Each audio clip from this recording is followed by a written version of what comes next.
Hi everyone. Today's Hindu editorial is about onerous rules, means large amount of rules or huge rules on the amended FCRA rules, the fallout, negative consequences. So basically, there is a body called civil society organizations. They will take care about health, education, disaster reliefs, civil liberties and rights. So basically, this organization sits between government and people.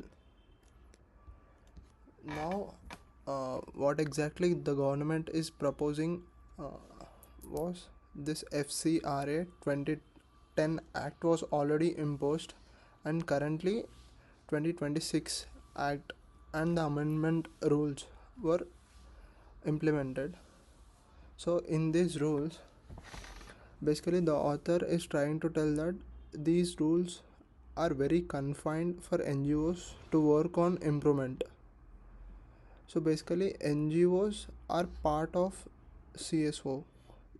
CSO is like an umbrella and NGOs are part of it. So the set of amendment rules imposed in 2026 was very difficult for NGOs to manage, and the set of rules include they should ban their social media handles, and also they should pay multiple fees. Like they are confined for specific categories, so they should pay a category fee, and also if they are working under a state, they should pay the state fee. Previously it used to be like a single fee for entire thing, like a single registration fee. These NGOs and CSOs mainly work for a social cause without thinking about profit. They work for welfare of people and improvements. So previously in 2020 FCRA amendments, Supreme Court has supported these CSOs. Basically in 2020 Supreme Court supported the CSOs. They have clearly mentioned that these were distinction between party politics and everyday work of social and economic betterment. So basically 2020 Supreme Court result was like they are different from party politics. Supreme Court agreed it, and also they have removed few laws. They have modified that 2020 amendments also. But in 2026 center has proposed amendments.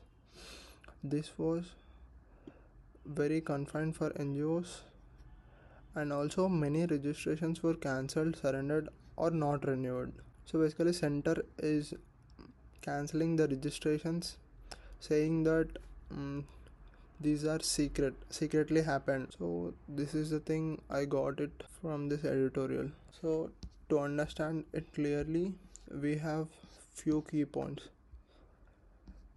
So basically this CSO is group of people work on social cause, and this sits between government and people. They are like intermediate. These work with no profits, and NGO is part of it. Basically NGOs get foreign funding from companies or any businessmen. So these foreign funding will get into NGOs. Government's perception was this foreign funding is misused by few political parties or political members. So they want to be transparent among this funding. So basically these are 3 points highlighted from the passage. FRCI 2026 rules require NGOs to confine their work geographically. They should close their social media handles, political content, pay multiple fees. Government claims these promote transparency and national security. So government is claiming that with these amendments and rules promote transparency and national security. So to promote transparency and national security of this funding to NGOs, the author argues the opposite.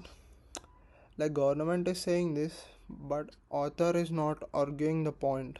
And also government will elect a person manages the rejected fund which we discussed here. These registrations were cancelled and surrendered. So they basically have fund. That fund would be handled by a government official. And from Supreme Court 2020 had specifically protected civil right activism by distinguishing it from party politics. So basically they separated party politics and the functioning of NGO, but 2026 rules are trying to undo this. So this is the main agenda of the editorial and the author's point of view. Thank you.